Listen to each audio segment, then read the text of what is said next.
നമസ്കാരം. മലയാളി വാർത്തയിലേക്ക് സ്വാഗതം. അമേരിക്കയിലെ ട്രംപിസം പുതിയ തലത്തിലേക്ക് പോവുകയാണ്. ലോകരാജ്യങ്ങളെ ഞെട്ടിച്ച് രാജ്യാന്തര ക്രിമിനൽ കോടതിയെ ഉപരോധിക്കുന്നതിനുള്ള എക്സിക്യൂട്ടീവ് ഉത്തരവിൽ യുഎസ് പ്രസിഡന്റ് ഡൊണാൾഡ് ട്രംപ് ഒപ്പുവെച്ചു. ഇതോടെ രാജ്യാന്തര കോടതിയുടെ പ്രസക്തി തന്നെ ചോദ്യം ചെയ്യപ്പെടുന്ന അവസ്ഥ വരികയാണ്. അമേരിക്കയും ഇസ്രായേൽ പോലുള്ള സഖ്യകക്ഷികളെയും അന്താരാഷ്ട്ര ക്രിമിനൽ കോടതി ലക്ഷ്യമിടുന്നെന്ന് ചൂണ്ടിക്കാട്ടിയാണ് നടപടി. ഇസ്രായേൽ പ്രധാനമന്ത്രിക്കെതിരെ അന്താരാഷ്ട്ര ക്രിമിനൽ കോടതി വാറന്റ് പുറപ്പെടുവിച്ചിരുന്നു. റഷ്യൻ പ്രസിഡന്റ് വ്ളാഡിമിർ പുടിനെതിരെയും ഉത്തരവിട്ടു. ഈ സാഹചര്യത്തിലാണ് ട്രംപിന്റെ നീക്കം. ട്രംപിന്റെ ഉപരോധത്തിലൂടെ ഹേഗിലെ അന്താരാഷ്ട്ര കോടതിക്ക് എന്ത് സംഭവിക്കുമെന്നതാണ് ഇനി നിർണായകം. യുഎസ് പൗരന്മാർക്കോ സഖ്യകക്ഷികൾക്കോ നേരെയുള്ള കേസുകളിൽ ICCയെ സഹായിക്കുന്ന വ്യക്തികൾക്കും അവരുടെ കുടുംബാംഗങ്ങൾക്കും സാമ്പത്തിക വിസ ഉപരോധങ്ങൾക്ക് ഇത് കാരണമാകുമെന്നും ഉദ്യോഗസ്ഥർ വ്യക്തമാക്കി. ഇസ്രായേൽ പ്രധാനമന്ത്രി ബെഞ്ചമിൻ നെതന്യാഹുവിനും അദ്ദേഹത്തിന്റെ മുൻ പ്രതിരോധ മന്ത്രിക്കും അറസ്റ്റ് വാറന്റ് നൽകിയതിൽ പ്രതിഷേധിച്ച് രാജ്യാന്തര ക്രിമിനൽ കോടതിക്കെതിരെ ഉപരോധം ഏർപ്പെടുത്താൻ റിപ്പബ്ലിക്കൻ പാർട്ടിയുടെ നേതൃത്വത്തിൽ ശ്രമം നടന്നിരുന്നു. കഴിഞ്ഞ ആഴ്ച ഡെമോക്രാറ്റുകൾ ഇത് തടഞ്ഞിരുന്നു.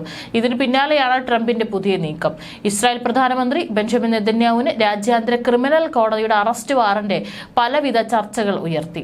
ഇസ്രായേൽ ഹമാസ് യുദ്ധത്തിലെ മനുഷ്യാവകാശ ലംഘനങ്ങളിലും യുദ്ധക്കുറ്റങ്ങളിലുമായിരുന്നു നടപടി. നെതന്യാഹുവിന് പുറമെ ഇസ്രായേൽ മുൻ പ്രതിരോധ മന്ത്രി യോ ഗാലന്റിനും ഹമാസ് മിലിറ്ററി കമാൻഡർ മുഹമ്മദ് ദെയ്ഫിനും കോടതി അറസ്റ്റ് വാറന്റ് പുറപ്പെടുവിച്ചിട്ടുണ്ട്. ജൂലൈയിൽ ഗാസയിൽ നടത്തിയ വ്യോമാക്രമണത്തിൽ ദെയ്ഫ് കൊല്ലപ്പെട്ടെന്നാണ് ഇസ്രായേൽ പറയുന്നത്. 3 പേർക്കും ക്രിമിനൽ പ്രവർത്തനങ്ങളുടെ ഉത്തരവാദിത്തമുണ്ടെന്നും സാഹചര്യ തെളിവുകളുണ്ടെന്നും കോടതി വിലയിരുത്തി.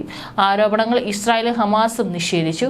ഗാസയിലെ ജനങ്ങളെ പട്ടിണിയിലാക്കി കൊല്ലുന്നു എന്നതാണ് ഇസ്രായേൽ പ്രധാനമന്ത്രിക്കും മുൻ പ്രതിരോധ മന്ത്രിക്കെതിരെ ആരോപിക്കപ്പെട്ടിട്ടുള്ള കുറ്റങ്ങൾ. അന്ന് ആദ്യമായിട്ടായിരുന്നു പാശ്ചാത്യ ലോകത്തെ ഭരണാധികാരികൾക്കെതിരെ ICC കുറ്റാരോപണം നടത്തിയത്. പ്രതീക്ഷിച്ചതുപോലെ തന്നെ ഇസ്രായേൽ ഈ ഉത്തരവിനെ അപലപിച്ചുള്ള പ്രസ്താവന പുറത്തിറക്കി. ഈ ഉത്തരവ് സ്വീകാര്യമല്ലെന്ന് യുഎസും പറഞ്ഞു. എന്നാൽ യൂറോപ്പിൽ ഈ ഉത്തരവിനെ ചൊല്ലി ഒരു അഭിപ്രായ വ്യത്യാസം ഉയർന്നു വരികയും ചെയ്തു.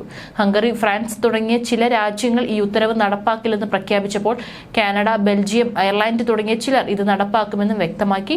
2023 മാർച്ചിൽ ICC റഷ്യൻ പ്രസിഡന്റ് വ്ളാഡിമിർ പുടിനും റഷ്യയിലെ ബാലാവകാശ കമ്മീഷണർ മറിയ ലോവ ബെലോയ്ക്കുമെതിരെ കോടതി വാറന്റ് പുറപ്പെടുവിച്ചിരുന്നു.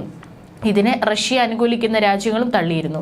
ഗാസ യുദ്ധം നടത്തിയതിന് രാജ്യാന്തര ക്രിമിനൽ കോടതി തനിക്കെതിരെ പുറപ്പെടുവിച്ച അറസ്റ്റ് വാറന്റ് ഇസ്രായേലിനെ സംരക്ഷിക്കുന്നതിന് തടസ്സമാകില്ലെന്ന് പ്രധാനമന്ത്രി ബെഞ്ചമിൻ നെതന്യാഹു പ്രതികരിച്ചിരുന്നു. ഒരു ഇസ്രായേൽ വിരുദ്ധ തീരുമാനം തങ്ങളെ തടയില്ല. എല്ലാവിധത്തിലും രാജ്യത്തെ സംരക്ഷിക്കുന്നത് തുടരും. ഞങ്ങൾ സമ്മർദ്ദത്തിന് വഴങ്ങില്ല. ഇതായിരുന്നു ബെഞ്ചമിൻ നെതന്യാഹുവിന്റെ പ്രതികരണം.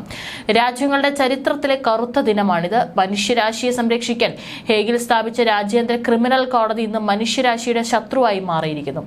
ആരോപണങ്ങൾ തീർത്തും അടിസ്ഥാനരഹിതമാണെന്നാണ് ബെഞ്ചമിൻ നെതന്യാഹു പറഞ്ഞിരുന്നത്. ഇതിനിടെ ഗാസയിൽ നിന്ന് പലസ്തീൻകാരെ ഒഴിപ്പിക്കാൻ ഇസ്രായേൽ ഒരുക്കം തുടങ്ങി.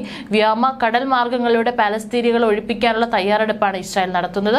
പോരാട്ടത്തിനൊടുവിൽ ഇസ്രായേൽ ഗാസ അമേരിക്കയ്ക്ക് കൈമാറുമെന്നും ട്രംപ് തന്റെ സാമൂഹിക മാധ്യമമായ ട്രൂത്ത് സോഷ്യലിൽ പറഞ്ഞിരുന്നു.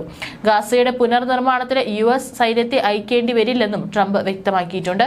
ഇത്തരം നടപടികളെല്ലാം രാജ്യാന്തര ക്രിമിനൽ കോടതിയിൽ എത്താൻ സാധ്യതയുണ്ട്. ഇത് മനസ്സിലാക്കി കൂടിയാണ് ട്രംപിന്റെ ഉപരോധം എത്തുന്നത്.